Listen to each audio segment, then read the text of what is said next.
You are listening to the record-breaking Sports Bar on talkSPORT. Me, O'Hara and Jason Cundy. A reminder that we're both on talkSPORT's live watch-along earlier. You can watch the best bits now over on the talkSPORT YouTube channel. But now, let's hear the moment that Spurs won the trophy live on talkSPORT.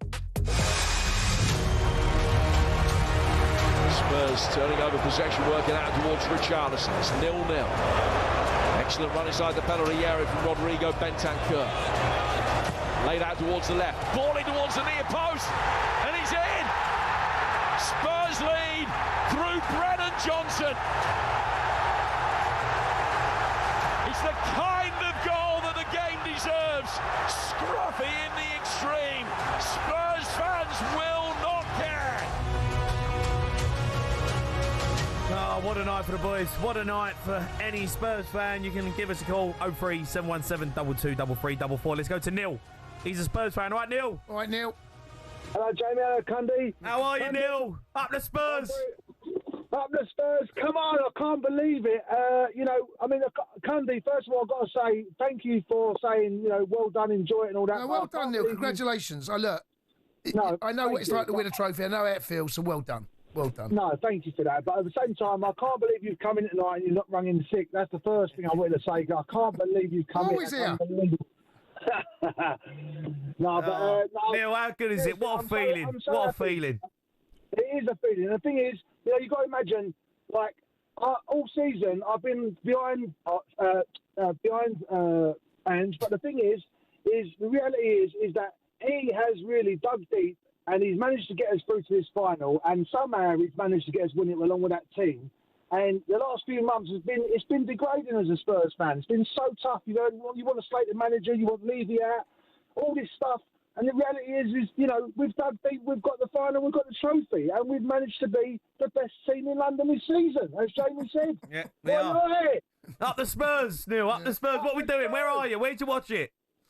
Well, I'm a black cabbie, James. I was listening to every second on talkSPORT tonight. The commentary has been unbelievable. Yeah. And I've been carrying passengers around. And you know what? To put your ice on the cake, I picked up a geezer going out to Watford. I thought he's got to be a Spurs fan. No, it turns out he's a gooner. Oh, even better. Even better. Did you charge him double? All them Arsenal fans crying tonight. Crying.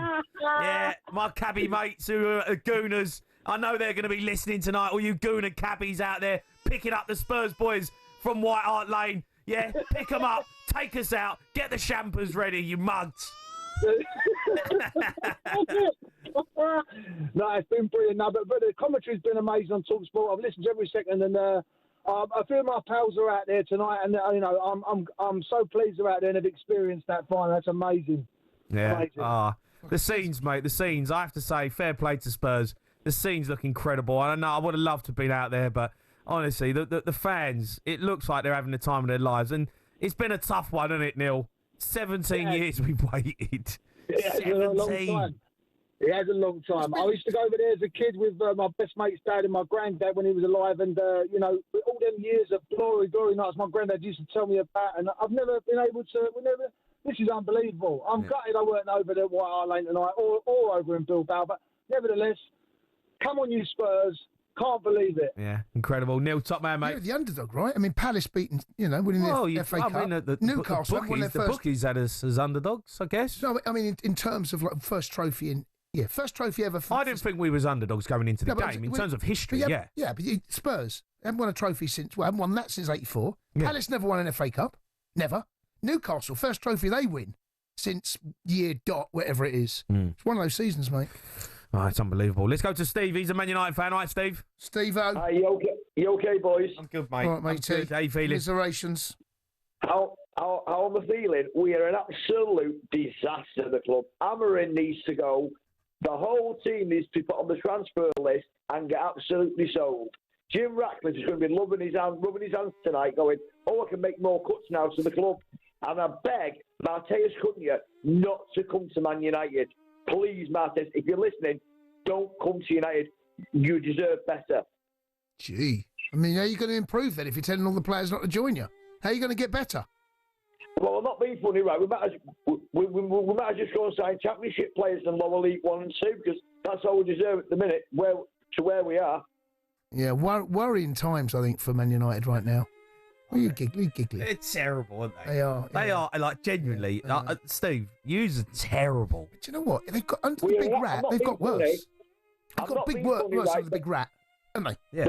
The past 3 seasons, right? It's gone from Ten Hag was bad, right? And Amorim, he's gone worse and worse and worse and worse and worse, right? Nothing's got better, right? And all of them players think about is the money and the big wages. They'll go on the holidays. They won't give it. Careful. I thinking about the club, right? Or anything like that, yeah, right? And they'll go on holiday, come back, right? But I tell you something needs to drastically change. Amorim needs to go, and I think they need to bring back Mourinho on the staff, sort this mess out. I mean, so look, Amorim, and understandably and rightly so, it needs to take some stick about what's happened to Man United since he's been there, right? Yeah. Things have not improved, they've got worse.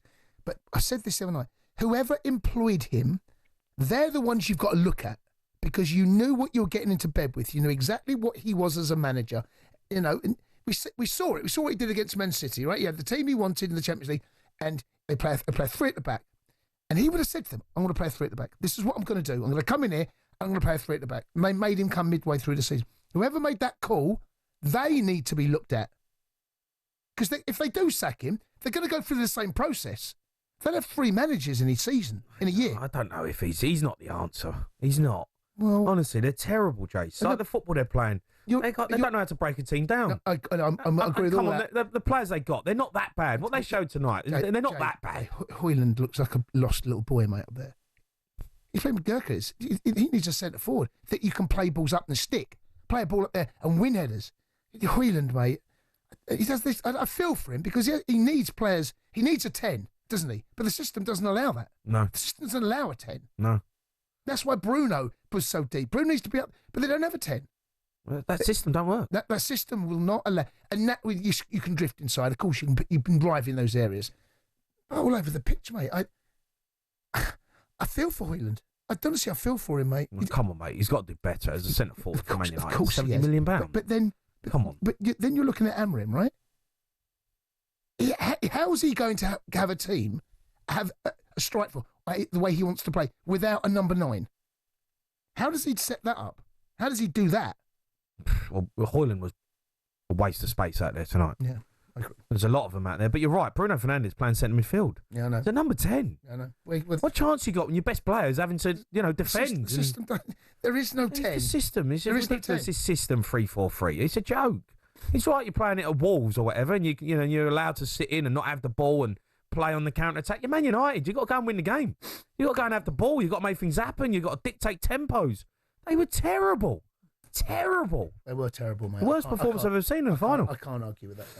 Unbelievable night. Unbelievable night. Keep your calls coming in. 03717 223344. We're going to be joined by talkSPORT's chief football correspondent, Alex Crook, live from Bilbao next. You're listening to the Sports Bar on talkSPORT with talkSPORT Bet. Download the new talkSPORT Bet app today. 18 plus. Begin Red Dog.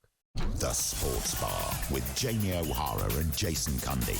Monday to Thursday nights from 10 on AM, on DAB, via the talkSPORT app and on your smart speaker. talkSPORT.